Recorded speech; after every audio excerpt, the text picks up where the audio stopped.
Si Daniel at ang yungib ng mga leyon. Si Nebuchadnezzar, ang hari ng Babylonia, ay sinakop ang Jerusalem. Ninakawan niya ang templo at dinala ang maraming Hudyo bilang mga bilanggo pabalik sa Babylonia. Kasama rin nilang dinala ang mga tasa at mga plato na pag-aari ng Diyos. Inutusan ng hari si Ashpenaz, ang kanyang punong opisyal, na pumili mula sa mga Israelitang bihag ng ilang kabataang lalaki mula sa maharlikang pamilya at ng mga pamilyang mararangal. Kabilang sa mga Israelitang bihag na ito sina Daniel, Hanania, Mishael at Azariah na lahat ay mula sa tribo ni Juda. Kailangan mong piliin ang pinakamatalinong mga lalaki mula sa mga bilanggo. Dapat silang gwapo, matalino, mahusay na naihanda, mabilis matuto, at walang pisikal na kapintasan, upang sila ay maging karapat-dapat na maglingkod sa korte ng hari. Turuan silang magbasa at magsulat ng wika ng mga Babylonia. Araw-araw, bigyan sila ng parehong pagkain at alak na tulad ng mga miyembro ng korte ng hari. Wika ni Haring Nebuchadnezzar kay Ashpenaz. Opo, mahal na hari. Nagpasya si Daniel na huwag maging ritual na marumi sa pagkain at pag-inom ng alak sa korte ng hari, kaya't humiling siya kay Ashpenaz ng tulong. Ngunit Ginoo, bigyan mo kami ng mga gulay na kakainin at tubig na inumin. Pagkatapos ay ihambing mo kami sa mga kabataang kumakain ng pagkain sa korte ng hari, at batay sa aming itsura ay gumawa ka ng desisyon. Ginawang maawain ng Diyos si Ashpenaz kay Daniel. Pumayag siyang bigyan sila ng mga gulay. Sa pagtatapos ng 3 taon itinakda ng hari, dinala ni Ashpenaz ang lahat ng kabataang lalaki kay Haring Nebuchadnezzar. Nakipag-usap ang hari sa kanilang lahat, at higit na humanga siya kina Daniel, Hanania, Mishael at Azariah kaysa sa iba. Kaya't sila ay naging mga miyembro ng korte ng hari. Binigyan ng Diyos ang 4 na lalaking ito ng higit na karunungan kaysa sa lahat ng ibang tao sa Babylonia, at binigyan si Daniel ng isang espesyal na kakayahan. Binigyan siya ng kakayahang maunawaan at ipaliwanag ang mga panaginip. Sa 2 taon ng paghahari ni Nebuchadnezzar, nagkaroon siya ng panaginip. Lubha siyang nabahala, kaya hindi siya makatulog, kaya't ipinatawag niya ang kanyang mga manghula, mahikero, salamangkero, at mga pantas upang ipaliwanag sa kanya ang panaginip. Punong opisyal, ipatawag ang lahat ng mga pari, mga mahikero, at lahat ng mga pantas sa bansa sa aking korte bukas. Baka may isa sa kanila na makakapagpaliwanag kung ano ang ibig sabihin ng aking mga panaginip. Mabuting ideya, mahal na hari. Ipasa ko kaagad ang mga tagubilin. Dumating ang mga mahikero, salamangkero, at pantas sa palasyo upang makausap ang hari. Mayroon akong napakahalagang tanong para sa inyo, mga mahikero, salamangkero, at pantas. Nagkaroon ako ng isang napakakakaibang panaginip nitong mga nakaraang araw. Sabihin ninyo sa akin kung ano ang ibig sabihin nito. Sabihin mo sa amin, mahal na hari, kung ano ang iyong panaginip, at sasabihin namin sa iyo kung ano ang ibig sabihin nito. Hindi. Kung kayo ay matalino, sabihin muna ninyo sa akin kung ano ang aking napanaginipan, at pagkatapos ay sabihin kung ano ang ibig sabihin nito. Ano? Pero imposible yan, mahal na hari. Walang sinumang tao sa mundo ang makakagawa niyan. Tanging ang Diyos lamang ang nakakaalam ng mga lihim na iyon, at hindi kami mga Diyos. Dahil dito, nagalit ang hari at iniutos ang pagpapatay ng lahat ng mga tagapayo sa Babylonia. Kaya't ibinaba ang utos na patayin silang lahat, kasama na sina Daniel at ang kanyang mga kaibigan. Nabalitaan ni Daniel at ang kanyang mga kaibigan ang nangyari. Agad na pumunta si Daniel at nakuha ang pahintulot ng hari na magkaroon ng mas mahabang oras upang masabi sa hari kung ano ang ibig sabihin ng panaginip. Pagkatapos ay umuwi si Daniel at sinabi sa kanyang mga kaibigan na sina Hanania, Mishael at Azariah ang nangyari. Sinabi niya sa kanila na ipanalangin sa Diyos ng langit ang habag at hilingin sa kanya na ipaliwanag ang misteryo sa kanila upang hindi sila mapatay kasama ng iba pang mga tagapayo sa Babylonia. Pagkatapos, ng gabing iyon ay isiniwalat kay Daniel ang misteryo sa pamamagitan ng isang pangitain at pinuri niya ang Diyos ng langit. Kinabukasan, may ibinalita si Ashpenaz ay Haring Nebuchadnezzar. O hari, may isang taong naghihintay na ipaliwanag kung ano ang ibig sabihin ng iyong panaginip. Narito, isa siya sa mga bihag mula sa Huda. Siya si Daniel. Sige, sasabihin mo ba sa akin ang tungkol sa aking panaginip? Hindi ako, mahal na hari. Ang Diyos sa langit ang nagsabi tungkol dito. Mahal na hari, sa iyong pangitain ay nakita mo na nakatayo sa iyong harapan ang isang napakalaking estatwa, maliwanag at nagniningning at nakakatakot tingnan. Ang ulo nito ay yari sa pinakamagandang ginto, ang dibdib at mga bisig nito ay yari sa pilak, ang baywang at balakang ay tanso, ang mga binti nito ay bakal, at ang mga paa nito ay bahagyang bakal at bahagyang luwad. Pagkatapos, bigla na lang, may isang malaking bato na gumulong mula sa bundok at tinamaan ang mga paa ng estatwa. Dahil ang mga paa ay yari sa luwad, madali itong nadurog at bumagsak ang buong estatwa. Tinangay ng hangin ang mga pira-piraso na wala man lang bakas na naiwan. Ngunit ang bato ay lumaki at naging isang bundok na sumakop sa buong mundo. Ha, totoo ito. Iyan ang panaginip na napanaginipan ko. Ngayon, sabihin mo sa akin kung ano ang ibig sabihin nito. Ito ang panaginip. Ngayon ay sasabihin ko sa inyong kamahalan kung ano ang ibig sabihin nito. Ikaw ang ulo na yari sa ginto. Pagkatapos mo ay magkakaroon ng isa pang imperyo, na hindi kasing dakila ng iyo, at pagkatapos ay isang pangatlo, isang imperyong yari sa tanso, na maghahari sa buong mundo. At pagkatapos ay magkakaroon ng isang pang-apat na imperyo, na kasing lakas ng bakal, na dudurog at magwawasak sa lahat ng bagay. At tulad ng bakal na nagwawasak sa lahat ng bagay, wawasakin at dudurugin nito ang lahat ng naunang imperyo. Nakita mo rin na ang mga paa at mga daliri ng paa ay bahagyang bakal at bahagyang luwad. Ibig sabihin nito ay magiging isang hinating imperyo ito. Magkakaroon ito ng ilang lakas ng bakal. Dahil may halong bakal sa luwad. Ang mga daliri ng paa, bahagyang bakal at bahagyang luwad, ay nangangahulugan na ang bahagi ng imperyo ay magiging malakas at ang bahagi nito ay mahina. Nakita mo rin na ang bakal ay hinaluan ng luwad. Ibig sabihin nito ay susubukan ng mga pinuno ng imperyong ito na pag-isahin ang kanilang mga pamilya sa pamamagitan ng pag-aasawa, ngunit hindi nila ito magagawa, gaya ng hindi maaaring magsama ang bakal at luwad. Sa panahon ng mga pinunong iyon ay itatatag ng Diyos ng langit ang isang kaharian na hindi kailanman magwawakas. Hindi ito kailanman masakop, ngunit lubos na wawasakin ang lahat ng mga imperyong iyon at pagkatapos ay mananatili magpakailanman. Nakita mo kung paano bumitaw ang isang bato mula sa isang bangin nang walang sinumang humawak dito, at kung paano tinamaan nito ang estatwang yari sa bakal, tanso, luwad, pilak, at ginto. Ang dakilang Diyos ay nagsasabi sa iyong kamahalan kung ano ang mangyayari sa hinaharap. Sinabi ko sa iyo ng eksakto kung ano ang iyong napanaginipan, at ibinigay ko sa iyo ang tunay na kahulugan nito. Ang iyong Diyos ang pinakadakila sa lahat ng Diyos, ang Panginoon sa lahat ng hari, at ang tagapagsiwalat ng lahat ng misteryo. Sapagkat ikaw lamang ang nakapagsabi sa akin ng aking panaginip at kung ano ang ibig sabihin nito.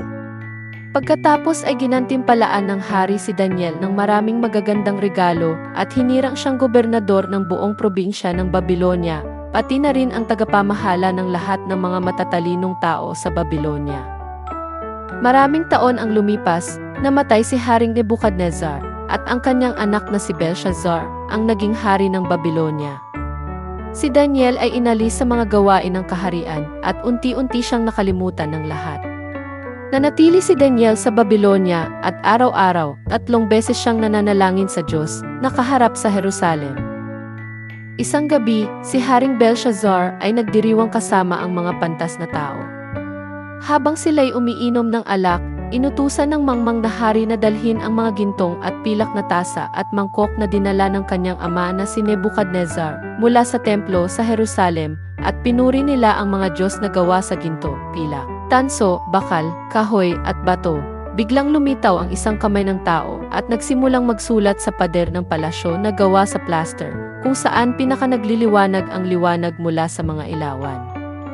Nakita ng hari ang kamay habang ito ay nagsusulat. Siya ay namutla at lubos na natakot kaya't nagsimulang manginig ang kanyang mga tuhod.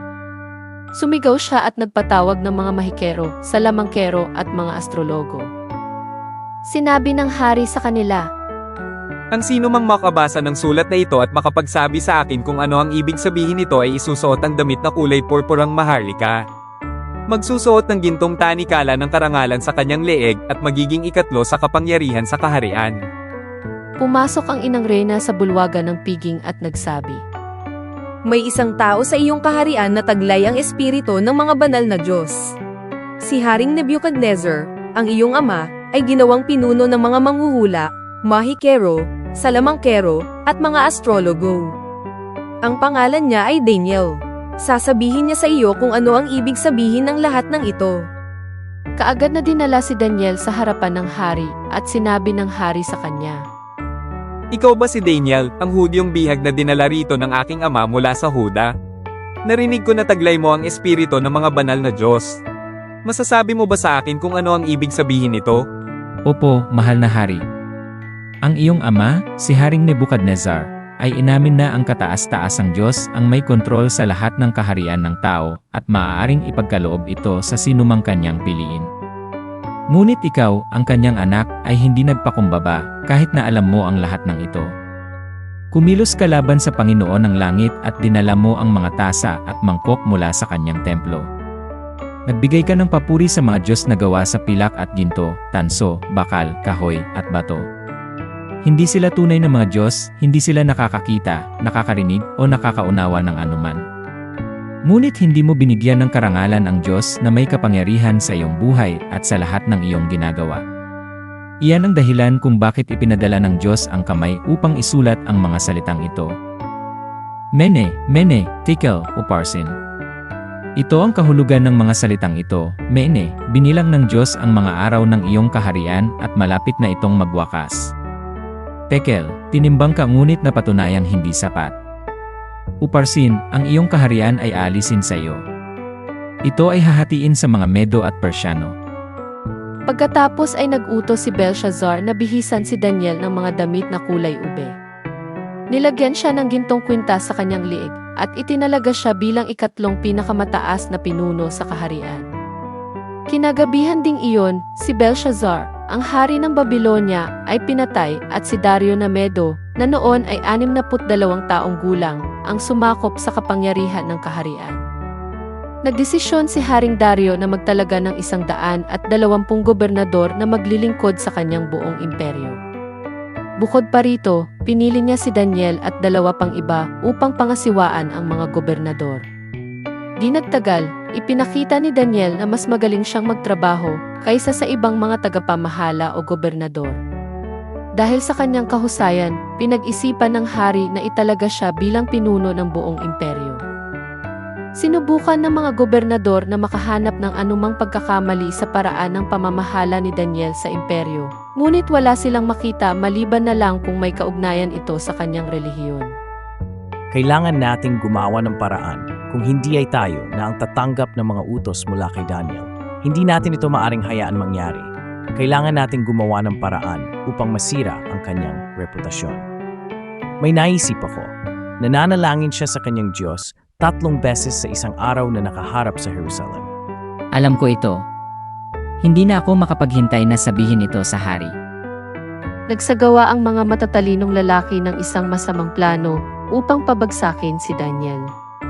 Kinaumagahan, nagtungo sila sa palasyo upang makipagkita sa hari. Haring Dario, naway mabuhay kayo magpakailanman. Lahat kami na nangangasiwa sa iyong imperyo ay sumasang-ayon na dapat maglabas ang inyong kamahalan ng isang kautusan at ipatupad ito ng mahigpit. Mag-utos na sa loob ng 30 araw, walang sino mang pinapayagang humingi ng anumang bagay mula sa kahit anong Diyos o tao maliban sa inyong kamahalan. Sinumang lumabag sa kautosang ito ay itatapon sa isang hukay na puno ng mga leon.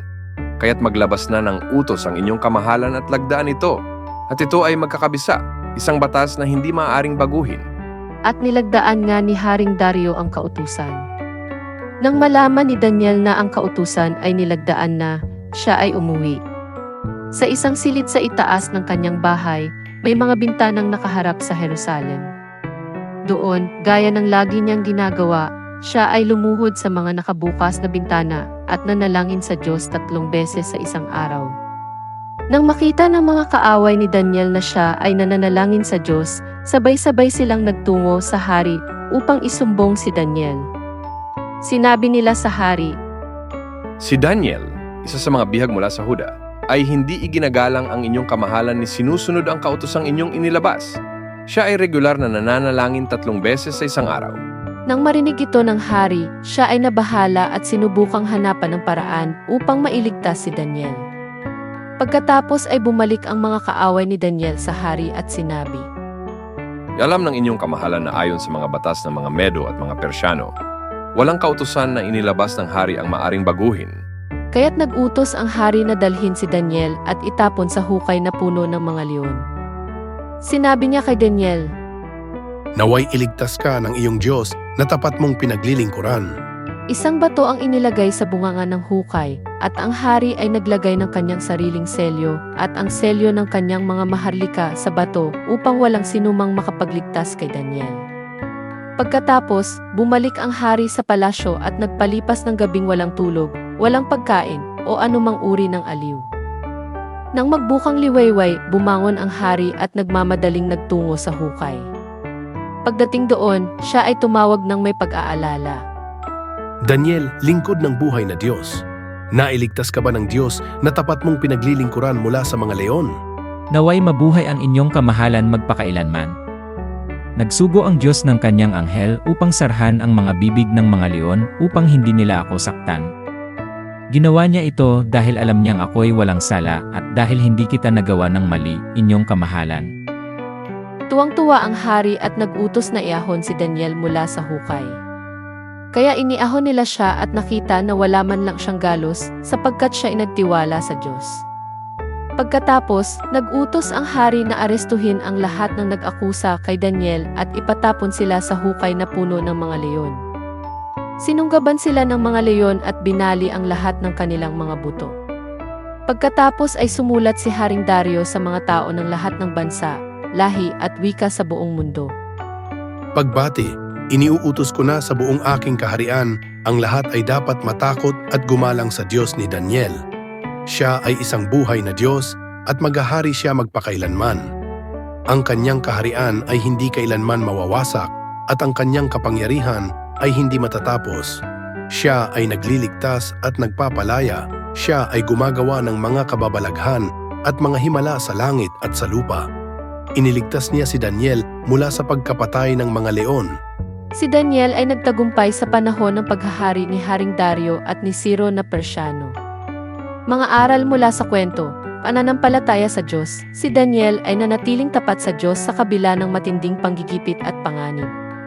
Itinuturo ng kanyang kwento ang kahalagahan ng pagpapanatili ng pananampalataya at integridad sa harap ng kahirapan, soberanya ng Diyos.